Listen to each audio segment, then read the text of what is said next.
Well, folks, the Second Circuit has sided with Kathy Hochul and against the New York State Firearms Association in our federal lawsuit. This decision is a distortion of the Second Amendment in the Bruen case like you are not going to believe. We're breaking it down for you right now. Hey guys, Aaron Dorr here at the New York State Firearms Association. I'm going to break down this case for you almost line by line, but first I want to recap what led to this.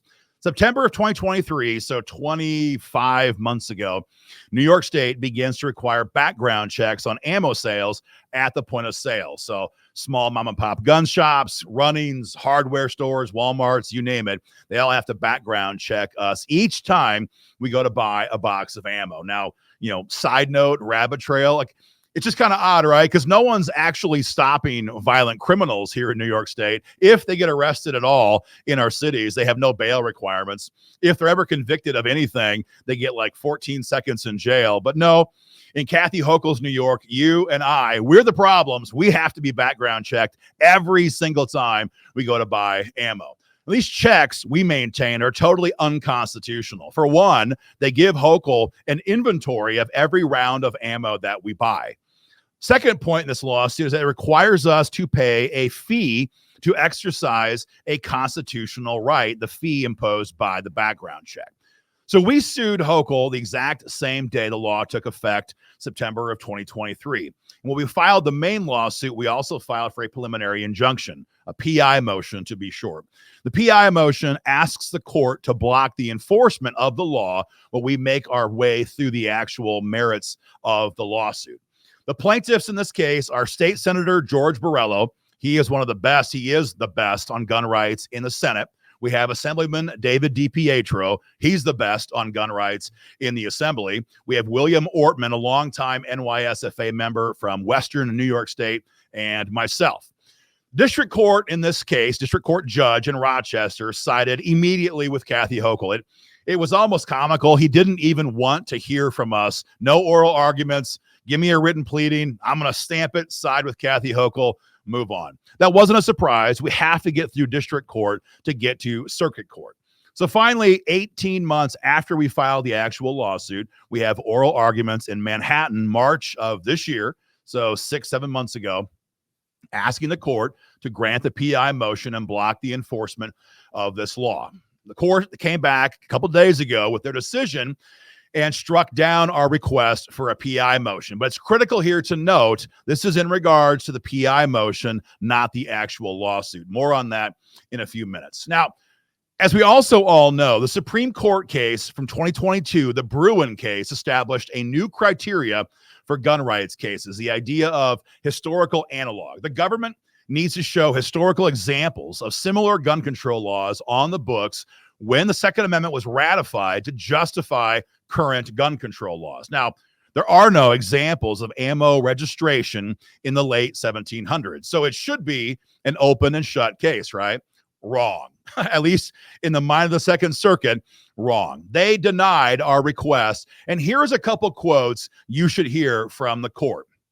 They said the Bruen standard does not apply if the conduct in question, in this case, buying ammo, is only ancillary conduct. Their quote, their main quote here is, a law regulating the means of acquiring firearms and ammunition does not meaningfully constrain the right to possess arms unless it is so restrictive that it threatens a citizen's rights to acquire firearms and ammunition.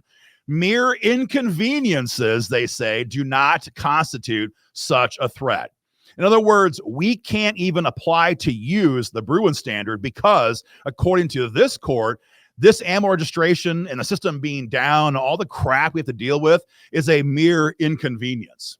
So they're denying us the use of the Bruen standard in this case. The court went on to say, we have said that a commercial sale regulation cannot have the effect of eliminating the ability of law-abiding gun owners to acquire firearms and ammunition. So you would think we're good to go because in my case, in my part of this case, we said in the lawsuit that when I went to buy ammo at Runnings and Walmart in Canandaigua, New York, Finger Lakes region, New York, I couldn't because the background check system was down. We actually had photographs I took on my phone showing the court the counter at Runnings and Walmart saying, can't sell ammo, system is down. So you would think that my option to buy ammo was, to use their phrase, eliminated. And it wasn't just me. Dozens of you sent in signed affidavits to our legal team detailing how you could not buy ammo because the system was down for 3 or 4 hours, or in some cases, up to 9 days in a row. The court did not seem to care. Their quote was, Door, that'd be me, attempted to go through the ammo background check process, but was unable to do so because the background check system was down that day. However, Door does not allege the system was down in subsequent days. So, it's up to us to police their system and go there every single day to detail how long the system was down. But again, others of you did. Others of you submitted affidavits saying how you waited 9 days to buy ammo and couldn't because the state police background check system simply did not work. You may be asking yourself, well, how long of a delay must we have before we're beyond the mere inconvenience phase, right? How long must we wait? It's a good question, but unfortunately, you're not going to like the answer. It's actually shocking to have to say this, but the court said, quote, we have previously declined to find waiting periods of up to 30 days sufficient to constitute a lengthy wait time. 30 days. This is simply baffling, folks. I don't have any way to couch this. They're saying, they're basically giving Kathy Hochul a straight up open, blank check saying you can pass whatever kind of background check delays you want, waiting periods you want, up to 30 days, because this court does not believe a 30-day waiting period is a lengthy wait time. It's insane. It's insane. Now, when it comes to the part of the lawsuit about the fees that are being imposed, paying a fee to exercise a constitutionally guaranteed right is a no-go from the court, but not from this court, at least not in this case. Here's what they said. No, let me skip down here once. It says, first they said this fee is marginal. It's only $2.50, so it's not that big of a deal. Because that's how it comes.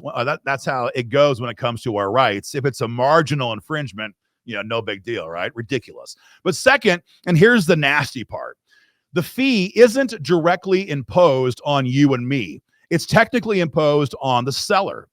So the court said, if the retailer passes it on to you and me, well, we can't blame Kathy Hochul in New York State.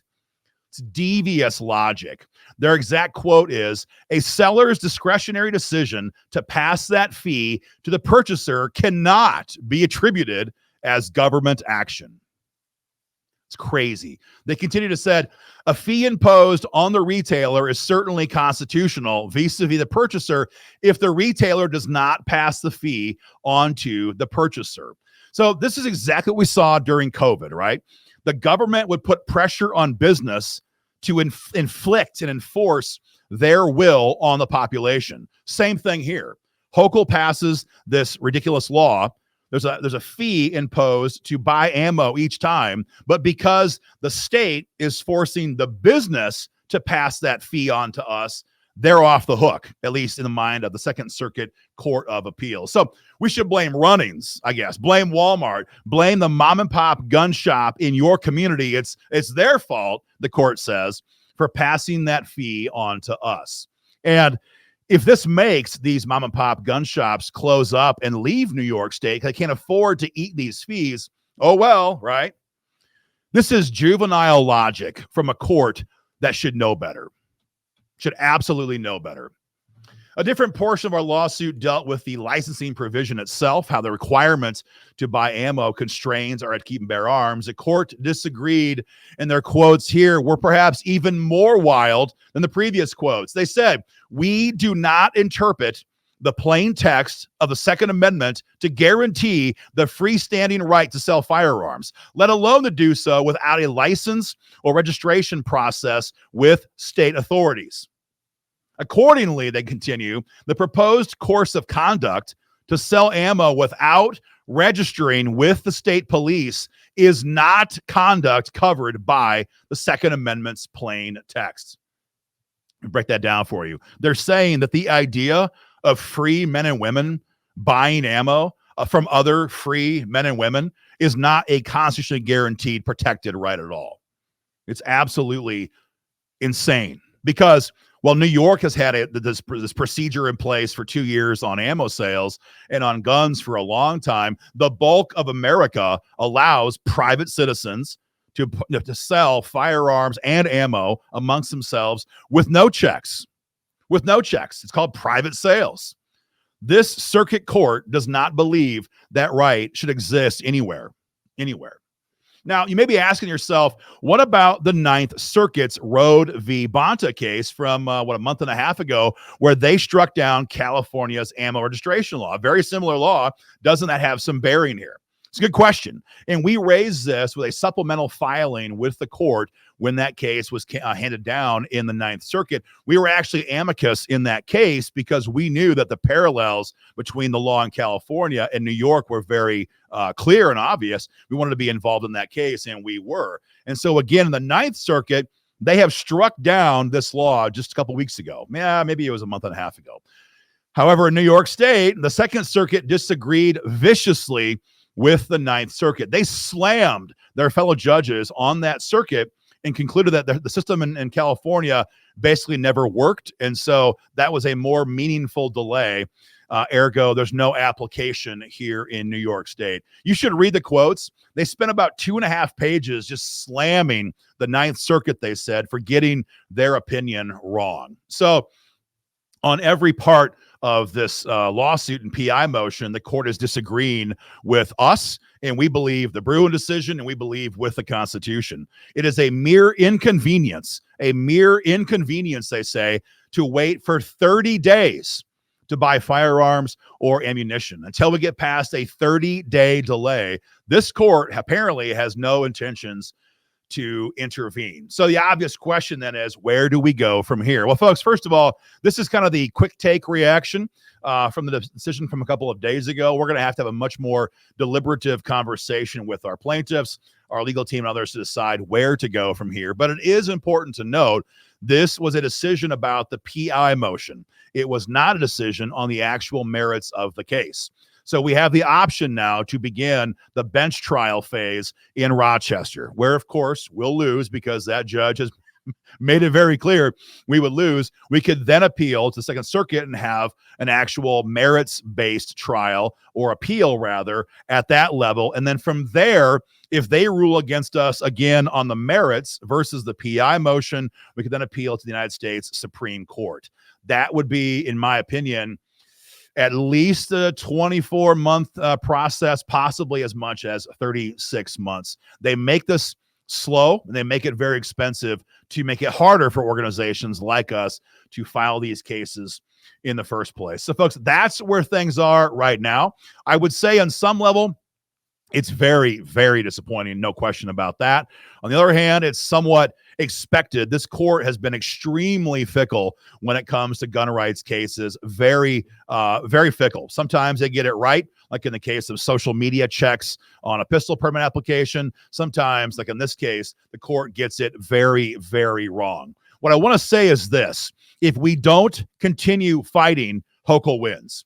If we don't fight in court, Hochul wins. If we don't fight in Albany, Hochul wins. If we don't fight at the ballot box, Hochul wins. So whatever happens going forward from here, we're not giving up. We're not giving an inch, because if we don't maintain this fight, she will run roughshod over every single bit of freedom that we have left. Perhaps the biggest takeaway of all is that we have got to maintain constant pressure in Albany, because trying to win these fights in court is a coin toss at best. So much more on that in the days and weeks ahead. We're going to be in session actually pretty quick here in Albany with a lot of alerts for you guys at that time. We have to maintain a constant focus here in Albany as well as in the courts.